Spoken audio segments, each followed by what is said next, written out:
Hello, everyone. Kathy Sabedo, mortgage planner and proud veteran. And what are we talking about today? The U.S. debt ceiling. How does it affect you and I?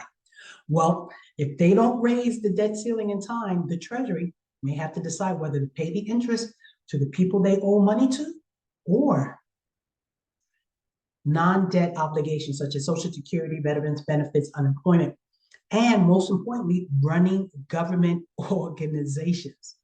So would you believe that most of the US debt is owed to Social Security and pension funds right here in the US of A? Okay. Now, the government owes this money. We owe trillions of dollars to foreign entities, governments, banks, etc. Okay. Now, I don't know if you recall the MBS, mortgage-backed securities, the 10-year treasury, the 2-year treasury bonds that we talked about. And those are other securities that are very popular that people invest in, right? So we sell these bonds to get money to pay debt, right? So right now, what's happening? Well, the government right now is negotiating, okay, not only to raise the debt ceiling, but how are we going to spend our money?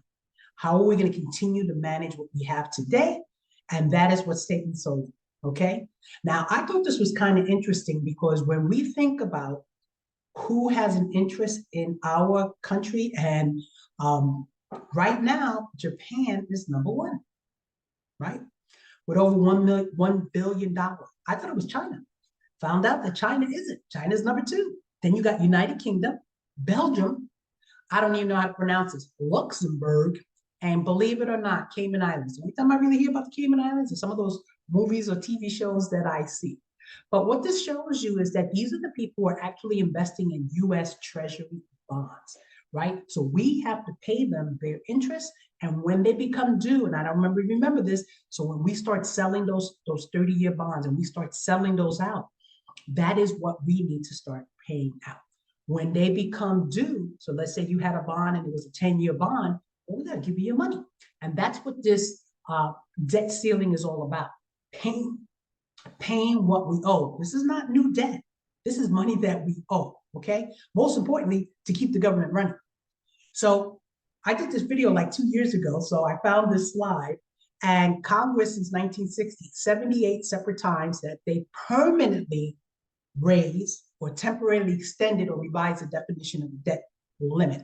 Okay, so debt limit, as you can see, is not it's a debt ceiling. It's paying what we owe.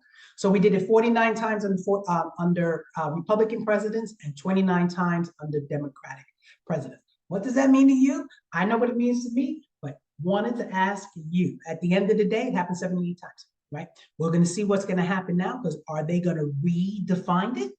Or what are they going to come up with? Okay.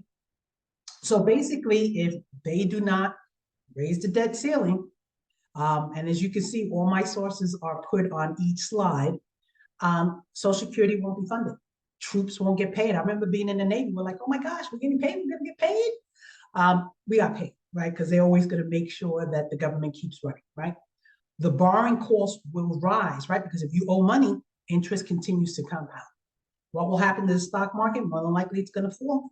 Right now, we're seeing some indications of what's happening, right? Because the market is like, yo, what's going on? Not only are you going to vote on extending the debt ceiling, but how it's going to affect everybody else. Are you going to make major cuts?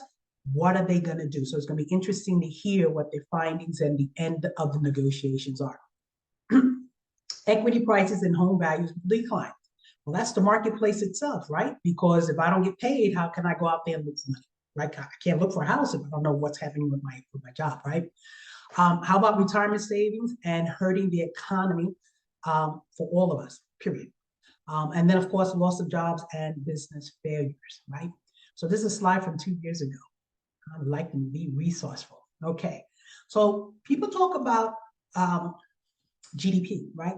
Because we thought right now we would be going into a recession because one of the main reasons why the Feds continue to increase the rate is that he's trying to slow down inflation. So remember how many we need two negative GDPs in a row to even start considering being in a recession.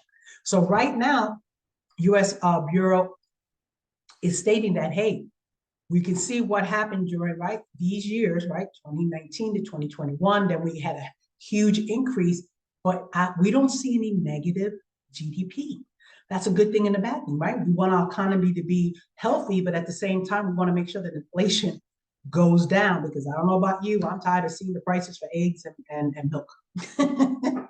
So lastly, what has happened? Well, as a result, Jerome Powell did increase that rate one more time. So why does he continue to raise it? Because he's trying to reduce inflation. So rates have gone up. Some places around the 7%. And this happened, that was the highest since November 2022, right? So we're spoiled because we're used to seeing those 2% rates, 3% rates, even 4. So at the end, we're moving up. So what does that happen? Well, purchase applications have decreased, refinance applications have decreased. And at the end of the day, despite what's happening in the market, depending on where you're at, right? Price growth is still going lower than some rent prices. I live in San Diego County, so although rates are high, it's interesting to see that in some zip codes, home prices are staying steady. There are some that are decreasing, but at the end of the day, it all boils down to the buyer. And what is the buyer willing to pay to get into the market, right? And then at the end of the day, the strategy is, hey, try to get in the market now because of affordability. And hopefully when rates go down, at this point, it's very difficult to predict that we can then consider refinancing only if it makes sense, right? So if you're in 5% and rates are in the 6s and 7s, we got to wait, right? Because we need to wait for your interest rate to go at least 1% lower than what it is today. Any questions or concerns, give me a call, 619-846-2675.